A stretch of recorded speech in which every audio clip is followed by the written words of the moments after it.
What's up, y'all? It's Backpack Ben. I just jumped off the porch with DGB, Dirty Glove Bastard. This is my interview. Check it out. And my bros, they go crazy, they with that. We gon' blow to the top, don't forget that. So you buggin', we duggin', so quit that. You can't cover me, nigga. All right, so we got Backpack Ben off the porch with us today. Yes. How you feeling, man? I feel good. First time in Atlanta, so. Oh, really? Yeah. Okay. What do you think so far? I like it. I mean, I've been busy basically 24/7 here, so it's definitely been a good time. Definitely productive, so. Yeah, there's definitely plenty to do here. Even during the pandemic, man, everything's wide open, so. Yeah.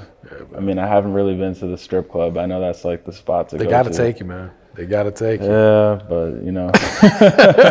Even that is networking, though, so Yeah, you that's got to true. slide that in there at some point, man. Yeah. Yeah. All right, but let's take it back, man. Originally born in Colombia? Yeah. Okay. So I was born like outside of Cali in Colombia. Then I moved to the U.S., Manhattan actually, where I was raised basically my whole life. Okay. When I was like 6 weeks old. Oh, wow. Yeah. Okay. Yeah. So what was it like growing up in Manhattan, man? That's an experience right there. It's crazy. I mean, it's definitely, the place that I love to live in. I get all my work done there. Yeah. I mean, I went to school there, so I have all my friends that live there. I have artists there too, so can definitely get a lot done there. Oh, yeah. Yeah. What part of Manhattan did you grow up in? Upper East Side. Okay. Yeah. Okay. So after you went to college too, right, to play ball? Yeah, so I went to college for my first 2 years. First year I played basketball, and then second year I stopped playing basketball just to focus like all my time on music. So that's kind of where it switched over, like my passions from playing basketball since I was a kid, ball is life, hoop dreams, just grinding basically. Yeah. So how good were you, man? I could shoot. And I didn't care what people said, like I'll shoot 20 times a game. Doesn't matter. That's really what I did, Yeah. Yeah. So were you shooting guard? What position were you playing? Yeah, I was shooting guard. Okay. Yeah. So after that first year, what happened? Did anything happen, or what? Your whole passion just change, or? I mean, actually what happened was in that summer from my first year in college to my second year in college, I was in the studio a lot. I was working on music. I started producing when I was 14. Okay. So it's something I was doing like as a hobby because I had basketball practice, then I had schoolwork I had to do, and then the music came last kind of.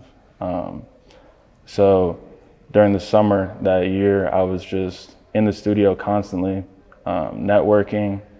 I happened to meet like an A&R from Atlantic Records, and that kind of brought me in the building. That whole summer I was just in meetings, meeting different contacts, A&Rs, radio people, marketing. So I felt like that was a real opportunity to like learn the industry from the inside out. Mm-hmm. So that's kind of how when I decided like I'm not gonna play basketball anymore, that was a big part of it, definitely. Were your coaches surprised when you popped up and like, sorry guys? It was tough. I mean, we had like a young team, and I was definitely going to be one of the guys that was going to be playing like a lot. So, yeah, I don't know. Like, they were definitely surprised. My friends were surprised too.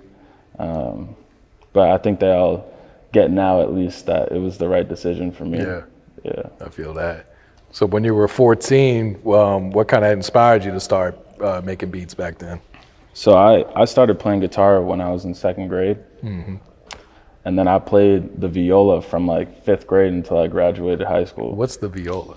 The viola, it's like same strings as a cello. Okay. But it looks like a violin, essentially. You play it the same way. Okay. Yeah, so I actually played in Carnegie Hall twice. Oh, nice. But yeah, like that's really what got me into music in the first place, was playing instruments, playing other songs. And then what kind of pushed it further was making my own music, because I was tired of playing other people's music constantly. Yeah. So were you self-taught on how to make beats? Were you using software or were you using hardware?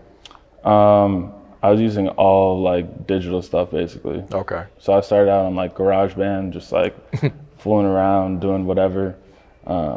And then like a year later, like I was on Logic, just trying to like figure out everything that's there, like understand the programming. And that takes time. So I think like the first couple of years that I was doing it was really like just testing, practicing, getting better. And then from there, like I could navigate the software perfectly. And that's why I'm still on Logic. It's kind of like it's logical to me, you know? So yeah, I stay on Logic. That's what I do everything on. Yeah. Were there any producers that you kind of looked up to when you were first starting, or anyone that inspired you? There are a lot of them. I mean, Timbaland is one of like the pioneers, I feel like, for just being able to cross over like genres. That's something I'm definitely interested in, at least just bringing in different sounds, different rhythms, different artistry, and bringing it together, like just collaboratively. Yeah. So he was one of them. In terms of like just stuff that knocks, always Metro Boomin was like the first one. I always liked how he didn't have to be like in the limelight. You know, people are always wondering like, what is he doing? Because that's what I was thinking too. Like, what's next? Like, what is he doing next? So I definitely like picked up a little bit on how he marketed himself. Yeah, he's definitely one of those guys that I like look up to in terms of, you know, how to go through the business and how to just get those relationships that push them, and they work together seamlessly. Yeah. How long did it take for you to develop your own sound? I mean, I don't know if I have one sound. I think versatility is everything. So if I can go make a rap song, hip hop, trap, and I can go make a pop song at the same time, I think that's like my job is I'm utilizing everything that I know. I don't think it's smart for producers to box themselves into doing one thing. We can do a lot of different things. We can work with a lot of different artists, with a lot of different sounds.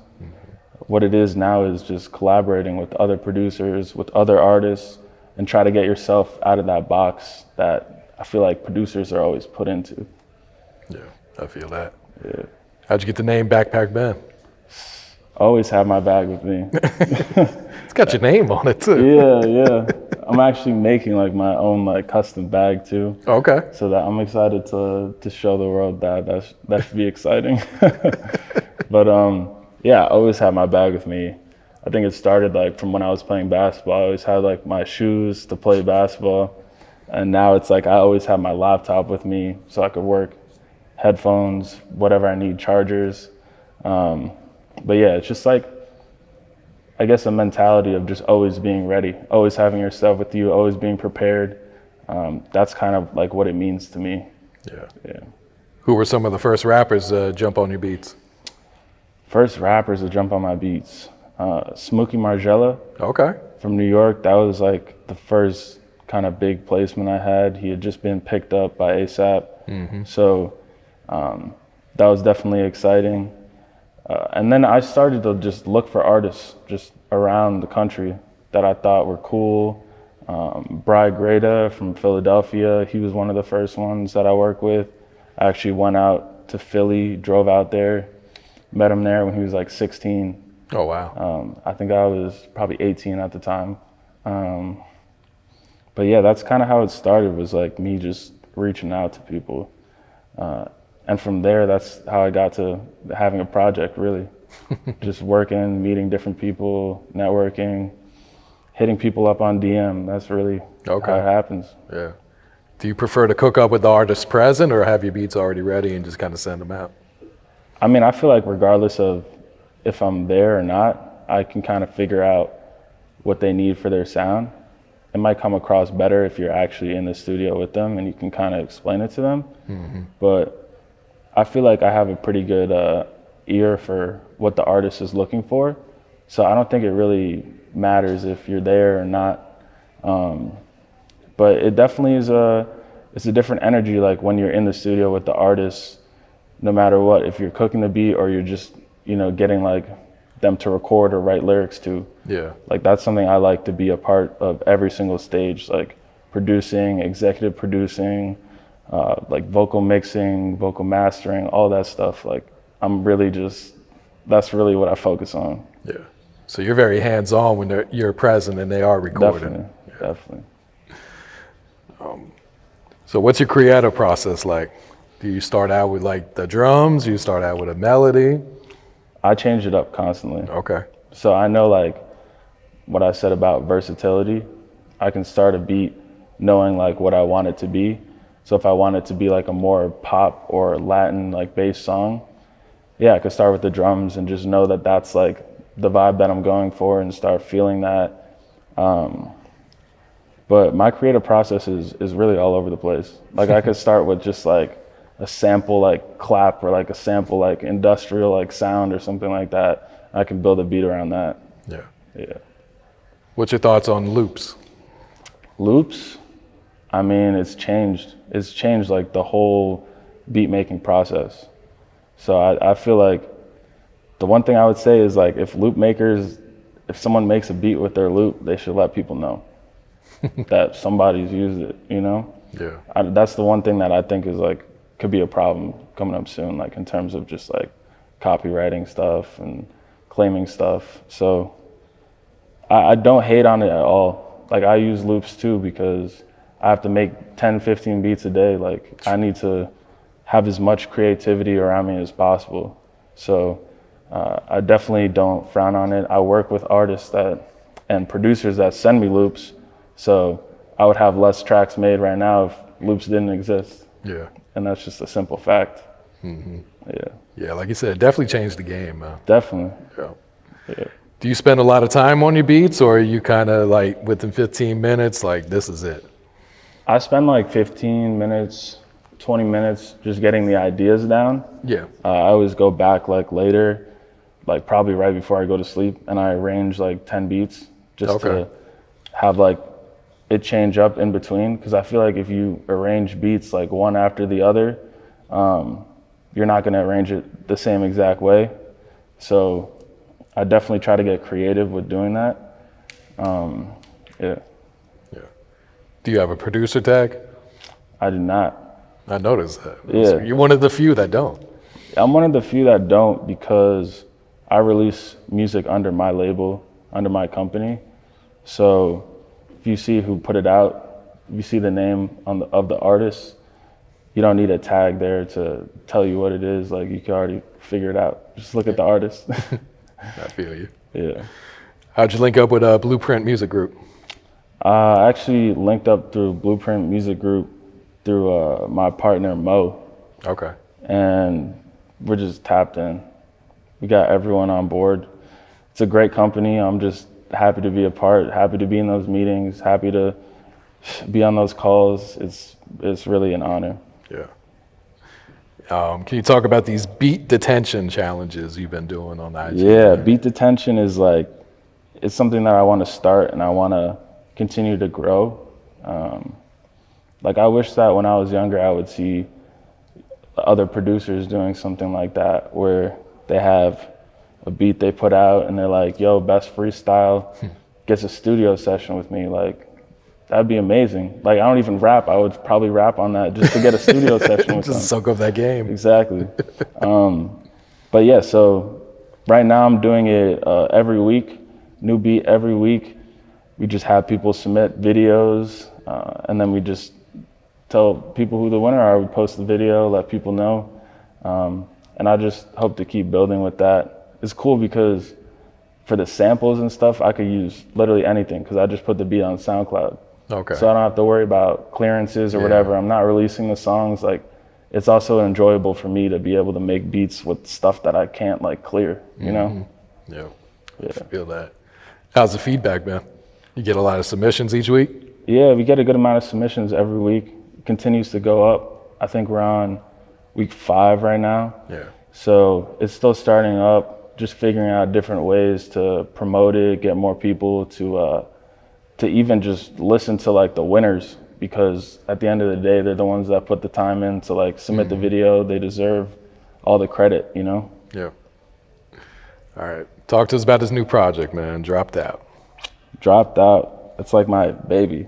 That's my firstborn right there.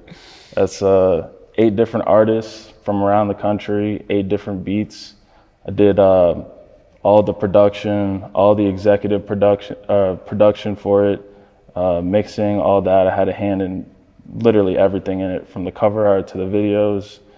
So that's like my first kind of step into the industry, releasing music under myself, under my company. So I'm excited. It's a lot of different sounds. It's a lot of different artists with different things going on. And they're all up and coming. They're all people that should be on a freshman type of list, you know?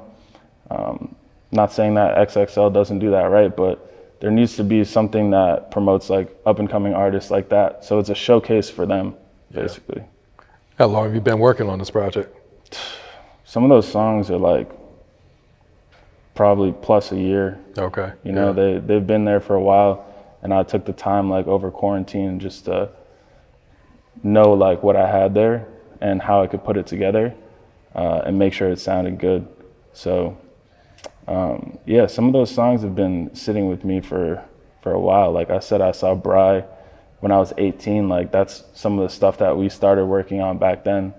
So that's 3 years ago. Oh, shit. Yeah. First single did that? Yeah. Okay. What can you tell us about this song? So me and Jesus Honcho, we actually were living together in LA for about a month or so, and we were just in the studio every single day. That was one of the songs that I made that beat like with him just like in the living room, and he starts writing to it, and we're like, all right, yo, like let me call up who's around, like we need to get in the studio right now. So we knocked that song out quick, like through and through. That's probably one of the fastest recorded songs that I've done. And yeah, like I took maybe like 2 or 3 sessions just by myself, literally just mixing the vocals, making sure that everything sounded right. It just felt like it was a good fit, because we talk all the time. So for him to be like the first song that was dropping, and we have like good communication, we're always talking, and I'm always here to like help him with his stuff if he needs anything from me. So it felt like that was a good place to start. Somebody that I was really like friends with, that I really worked with on like a closer level with, to be the person that would be down to like promote the stuff and like just be happy where I am from like where we started, basically. Yeah. Yeah. I feel that. Do you know what the next single is going to be? Yeah, next single is No Good, featuring Jake James. Okay. That's like a big, like, it's a radio record. Like I could just hear it on the radio. Unfortunately, in New York, we don't have clubs, but you would hear it in the club. And when I DJ, I'll be DJing all summer, so that will be DJ as well? Yeah, I DJ as well. Okay. Yeah. When do you think the project will be ready? It's ready. When do you think it'll be out? I can't tell you that. Okay. But it's ready to go. I'm already on the second one. Okay. That's what's up, man. Yeah. Talk to us about this clothing line, man. We see you got some pieces. Yeah. So these are some of our designs. We're really just starting up, but we have a lot coming. We're just working constantly. If you want to find it, it's Yomo Clothing, YOMO_CLOTHEN. On Instagram. We have like customized stuff. That's really what we're doing right now. So like this is like a Miami like version. We have like the airport codes. Yeah. But yeah, like that's really what I wear because I have to support, you know, everything that we're doing, that we're trying to build. So I don't wear anything else really. This is also from that. Okay. Yeah. Is there a meaning behind Yomo? That's what brought me everything. I don't have to say anything else than that. Okay. That's why I'm here right now. Okay. Yeah. All right, what else you working on? What else is coming up 2021 for Backpack Ben? 2021, artists. Artists, find me, at me. I'm gonna go and get them exactly what they need. So I already have a bunch of artists that I'm talking to right now, trying to figure out a way that we can work together. But I'm signing all year. I'm signing artists. That's what I'm doing constantly. that's what I do in my free time. I listen to new artists, people that I don't know, so I can find the next sound. So that's literally all I'm focused on right now. Okay. Yeah. Any shout outs before we wrap it up? Shout out my team. Shout out Blueprint. Shout out Mo, Gabe, Brittany. Shout out DGB for having me on this interview. Spitty as well, setting it all up. But yeah, that's about it. And my bros, they go crazy, they with that. We gon' blow to the top, don't forget that. Who you bugging, we thuggin', so quit that. You can't come for me, nigga, cause I be working, I'm determined.